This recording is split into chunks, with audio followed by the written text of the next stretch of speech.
This is an Ellis Mowers and More small engine repair. Stay connected on Instagram and Facebook at Ellis Mowers and More. Comments or questions? Leave them below or email me, ellis@ellismowers.com. Parts used in today's repair are found using the links in the description below. And as always, like and subscribe for more small engine content. On today's repair, we have a part 2 video for you of a Craftsman LT3000. I no longer have this. I'm doing this intro post-production and post-sale, so I can give you an idea of kind of what you're going to see in this video. In part 1, we pretty much had to do engine replacement, actually like twice or 3 times. I can't remember at this point. The first engine ended up having a bad counterbalance. It threw the governor and a bunch of other different things on it, and I determined that it just wasn't worth saving. At least we don't have a cracked block, so that's good if I need to use a block for something else. But we took that engine off after we tried to get it started. It tried to tease me there in the beginning. I put a 14.5 horsepower that y'all didn't really see on it, but I put it on there. The oil seal leaked. It ran fine. I didn't have an oil seal for it, but I had a 19.5. Either way, the engine was going to have to come off, so I popped the 19.5 on it just to get everything rocking and rolling on it. It's working good so far. We do need to still sort out some fuel issues with the carburetor, and we need to work out some deck issues and a couple of other things, which we'll do here in part 2 of this video. And at the end, I'll show you what I ended up trading for it. So I hope y'all enjoy this video. Let's go ahead and get started. And we're going to start right in the middle of working on the deck. So let's do it.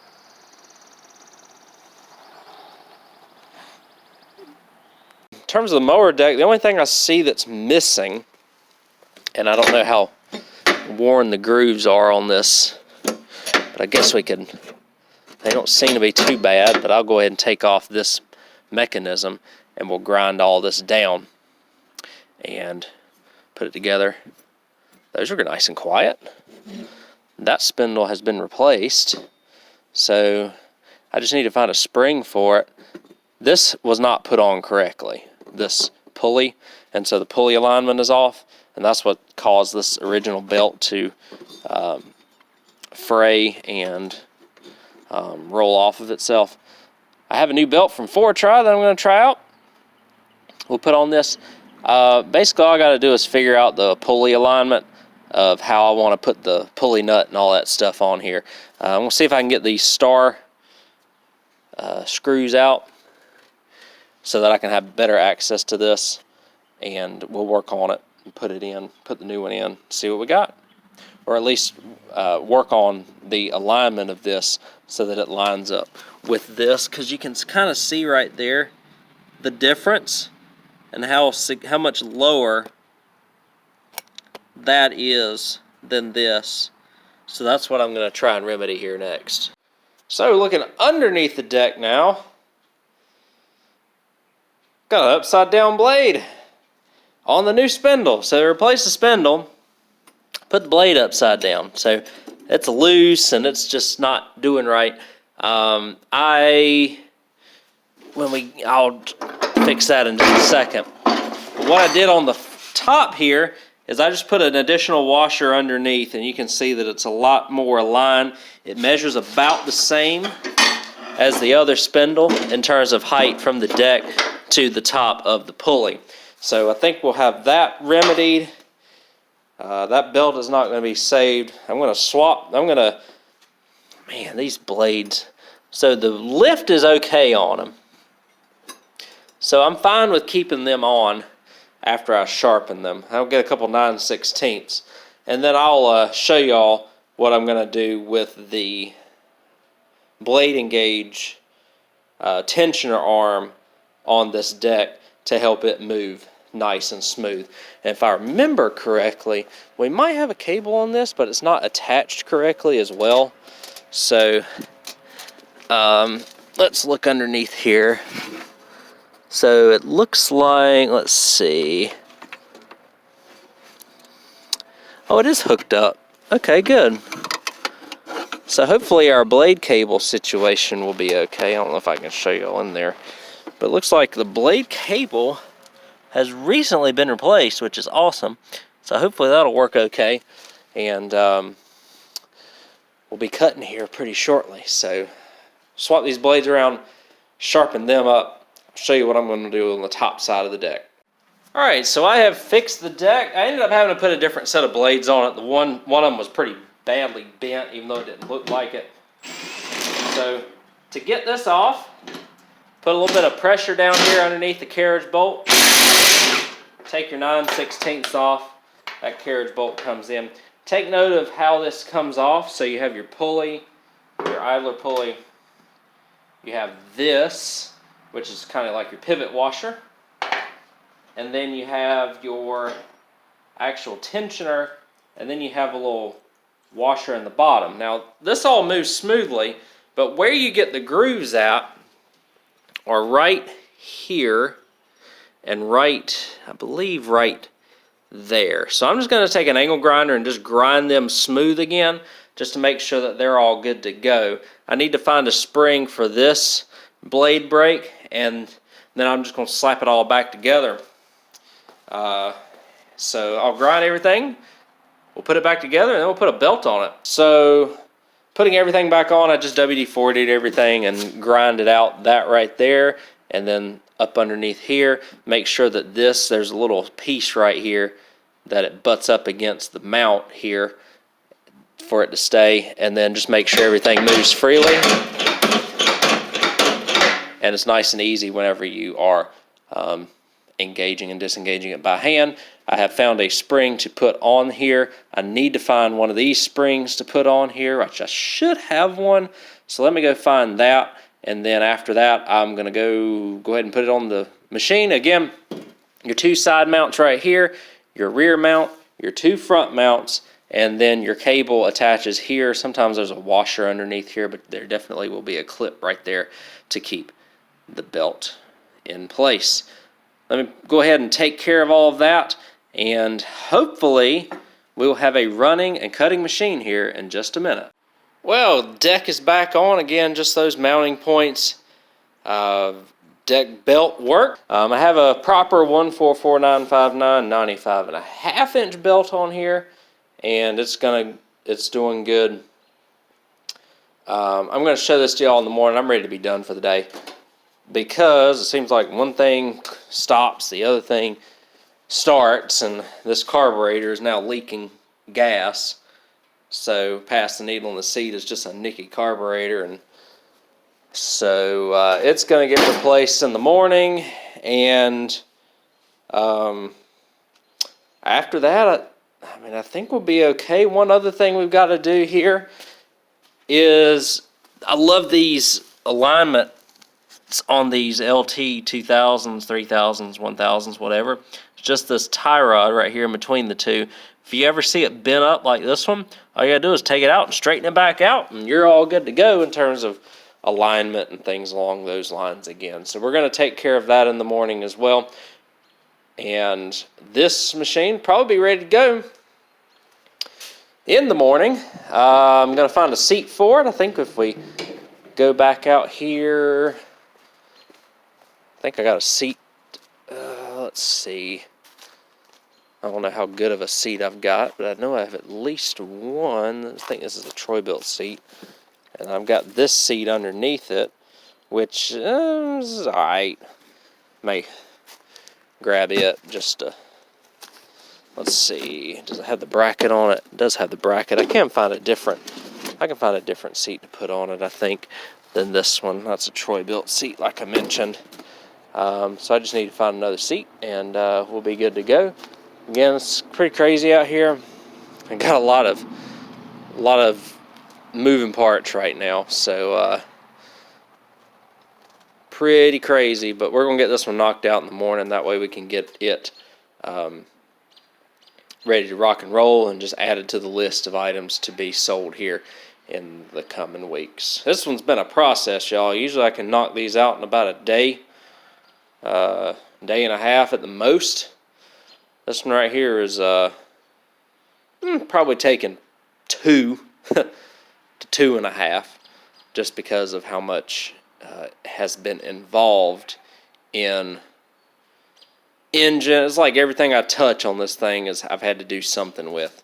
So again, I'll do a little cosmetic stuff, show you what I've done seat wise and all that stuff, because we're getting kind of long on this video. I'll show you everything fixed, running, driving, cutting before I clean it up. We'll clean it up and it'll be ready to go on to a new home. Well, we're getting very close now. It's kind of a wonder what a weekend away will do to R&R whenever you have something that you're battling like this. Good news is, right before I left, I had the idea, because the way it was doing is it was running a little weird. Or what it would do is it was run for a little while, and then like you get it on the incline or kind of an unlevel area, or the gas level got a little lower, and what would happen is it would just cut out and die, and then you get it on level ground, it'll start back up again. Well, gravity feed setup here, so what I did, and you would think, I mean, I've put everything back like it was supposed to my knowledge, because this was missing a couple pieces.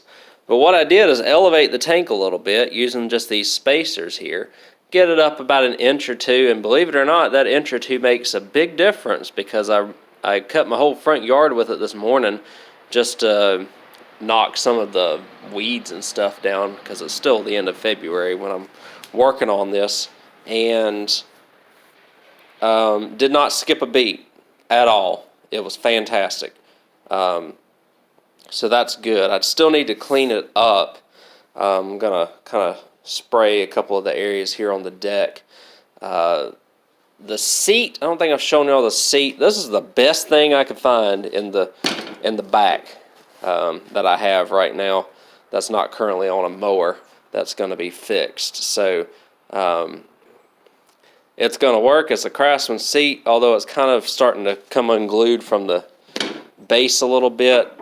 It will work just fine. I hate that I don't have anything a little bit better, but luckily this is the safety switch that is attached to like a spring mechanism and not the base of the seat, so that helps things a little bit. And so that's why I specifically got this seat base, because the other one didn't even have any sort of cushion or anything on it. It works fine. It's a little bit big for the machine, but it works fine for what it is. It's actually fairly comfortable too. Elevates you a little bit as well. And the last thing that I had to do to it, well, two more things I'll mention. One of them, the headlight switch was melted, and so what I did is I just took the connector off and put this and just connected it like this for now. I may just wrap it in a little bit of electrical tape, or I could change out the connectors. But the headlights do work. The ground plug was unplugged in the back there, so I can show you. And then the last thing I did, and I don't know if you'll be able to see it because I have the gas tank back on, but right back here, right there, is the brake safety switch. I had to put a new one of those on, and it's a little bit of a tight fit, but you come at it from underneath the bottom of the mower. You have to have the brake completely off, and you may have to pull the brake back a little bit in order to get clearance to get that switch up through that hole. You plug it in, it locks in place, and the brake safety is working again. Because what they had done on this brake safety is lock it down and screw it down like this. And so essentially what it would do is wouldn't allow the seat safety or the blade safety to work. And so now I've got both of those working, and the mower's a lot, safer to use for what it is. So that's good.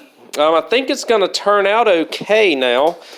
Like I said, you can see the grass residue here where I have cut with it for maybe about 15 to 20 minutes. I just wanted to make sure that it was going to do what it needed to do when it came to all of this. So, headlights, I'll show you. I had to work on that carb a little bit too. Some cheap carbs. Oh, that one's not working because I don't have it plugged in. go.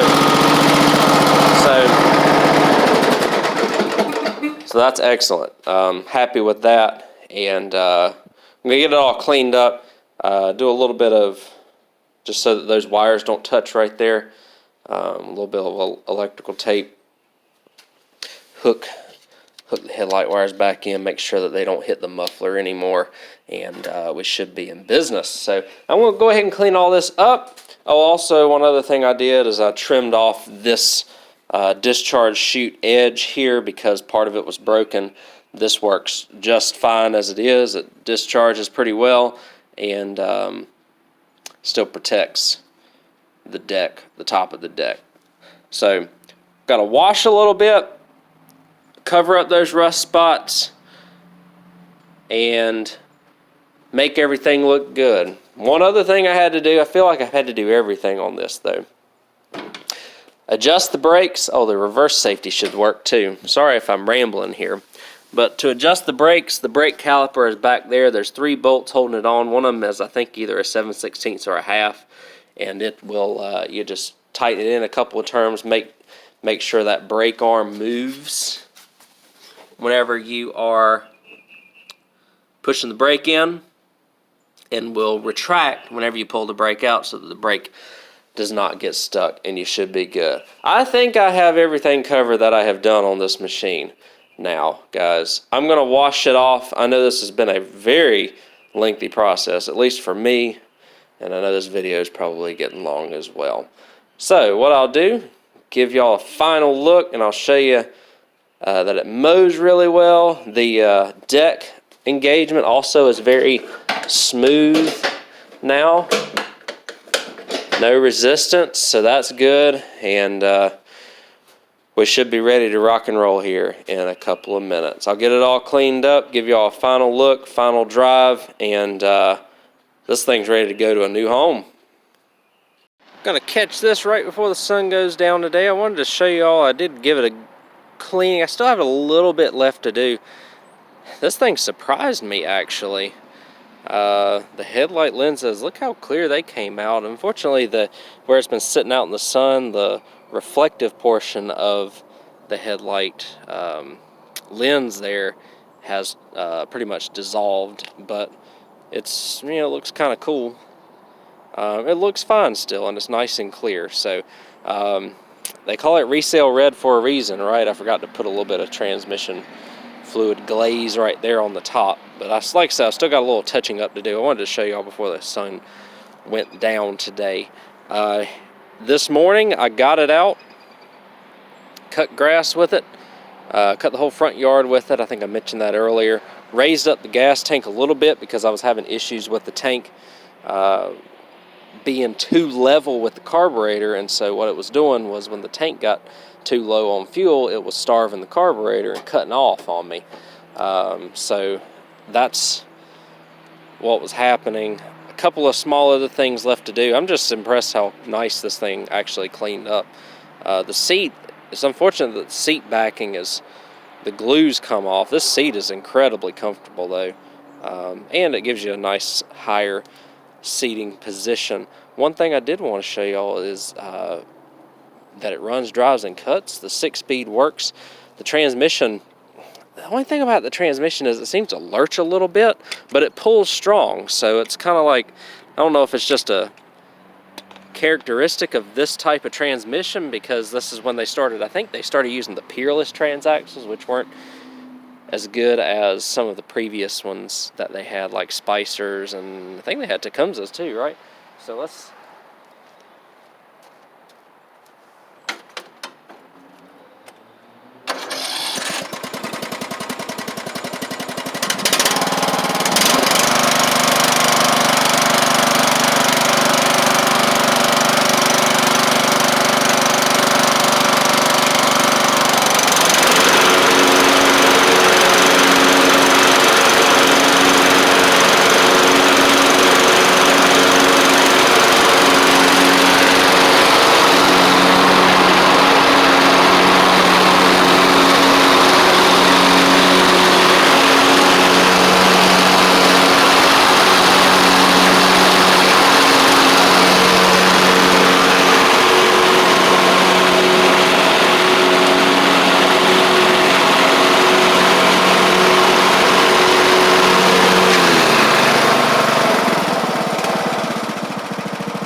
doesn't work now is the reverse mow in reverse feature, which is fine with me. Most people do not want that anyways.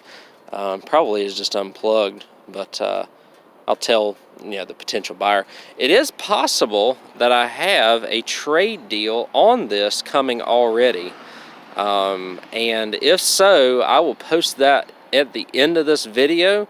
It is potentially going to happen a little bit later this week, but this thing's ready to rock and roll. I leveled the deck, put the different blades on it, and a few other things. So let's see if this machine is going to result in a trade deal coming up here in a couple of days. Alright, so that trade deal ended up going through, and that's how we're going to finish this video. A lot of machines going on right here in the back right now, but I did want to show you these.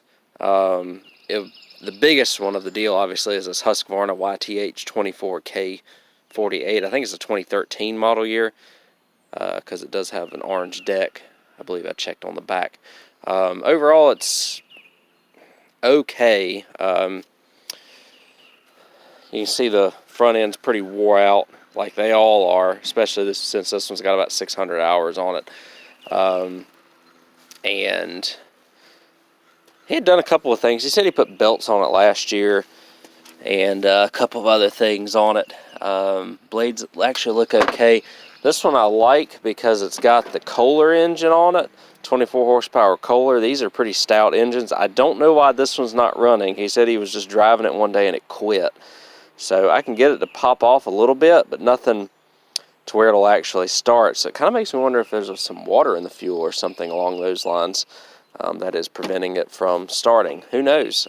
Could be a carb blockage. I did try starting fluid. It didn't really work. The big crux of this machine, though, and I don't know how you do this.